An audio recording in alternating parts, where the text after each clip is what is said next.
Hi friends, మీరు కనుక మన ఛానల్ని ఫస్ట్ టైం చూస్తున్నట్టయితే ఖచ్చితంగా సబ్స్క్రైబ్ చేసుకోండి. ఎందుకంటే ప్రతి సినిమా అప్డేట్ కూడా మన ఛానల్లో అప్ టు డేట్ అయితే ఉండబోతుంది.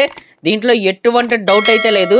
కాబట్టి ఖచ్చితంగా కొత్త వాళ్ళు ఎవరైనా మన ఛానల్ని చూస్తున్నట్టయితే సబ్స్క్రైబ్ చేసుకోండి. అలాగే ఒక లైక్ అయితే చేయండి. ఇంకా మన మ్యాటర్లోకి వెళ్ళిపోతే, సత్యయుగంలో నరసింహస్వామి అవతారం అవ్వచ్చు, వరాహ స్వామి అవతారం అవ్వచ్చు, కూర్మ అవతారం అవ్వచ్చు, మత్స్య అవతారం అవ్వచ్చు, ఏదైనా అవ్వచ్చు. ఇప్పుడు మాకు ఇవన్నీ ఎందుకు చెప్తున్నారా అంటే, కిల్ సినిమా డైరెక్టర్ అయిన నిఖిల్ నగేష్ భట్ గారి డైరెక్షన్ లో రామ్ చరణ్ గారు ఒక సినిమా చేస్తున్నారన్న విషయం మనందరికీ తెలిసిందే. అయితే ఆ సినిమా బ్యాక్ డ్రాప్ సత్యయుగంలోని లార్డ్ విష్ణు అవతార్స్ మనం ఇందాక చెప్పుకున్నాం కదా. ఆ అవతారాల్లో ఒక అవతారాన్ని అయితే వీళ్ళైతే బేస్ గా అయితే చేసుకుని స్టోరీని అయితే డెవలప్ చేసే పనులు అయితే ఉన్నారంట. రీసెంట్ గా జరిగిన ఒక ఇంటర్వ్యూలో నగేష్ భట్ గారు ఏం చెప్పారంటే, నెక్స్ట్ తీయబోయేది కూడా యాక్షన్ సినిమానే, కాకపోతే set in mythology back drop అని ఆయన అయితే క్లారిటీ అయితే ఇచ్చేశాడు. అంటే ఈ సినిమా కంప్లీట్ గా మైథాలజీ అయితే కాదు, మైథాలజీ టచ్ అయితే ఇచ్చి ఒక new way of story telling తో ఈ సినిమా అయితే తీస్తారంట. కాకపోతే ఈ సినిమా స్టార్ట్ అవడానికంటే ముందు చాలా రీసెర్చ్ అయితే జరిగిద్ది. ఖచ్చితంగా ప్రీ ప్రొడక్షన్ పనులకే కొన్ని నెలలు అయితే పట్టొచ్చు. ఏదేమైనా సరే ఇలాంటి కొత్త కాన్సెప్ట్ ని యాక్సెప్ట్ చేయడం అనేది చాలా అంటే చాలా మంచి పని.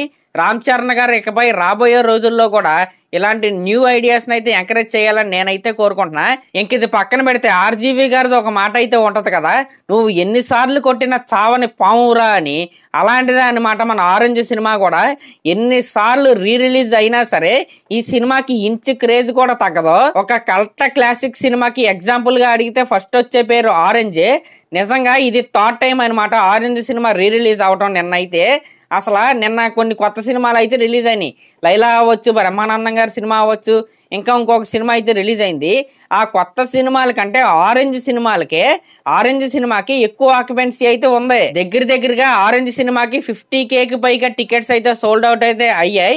1 crore గ్రాస్ అయితే వచ్చిందని అయితే చెప్తున్నారు. నిజంగా రామ్ చరణ్ గారు తన కెరియర్ లో one and only pure love story అయితే తీశాడు. అది కల్ట్ క్లాసిక్ లాగా అయితే మారిపోయింది. ఇకపై ఆయన లవ్ స్టోరీ తీసినా తీయకపోయినా లవ్ స్టోరీ అంటే ఫస్ట్ గుర్తొచ్చే సినిమా ఆరెంజ్ ఈ జనరేషన్ కి. ఇంకా ఈ రోజు RC16 డైరెక్టర్ అయిన బుచ్చిబాబు గారి బర్త్డే. ఆయన అయితే ఆ సినిమా గురించి చాలా అంటే చాలా కష్టపడుతున్నాడు. స్క్రిప్ట్ మీద 4 ఏళ్ళు అయితే కూర్చున్నాడు.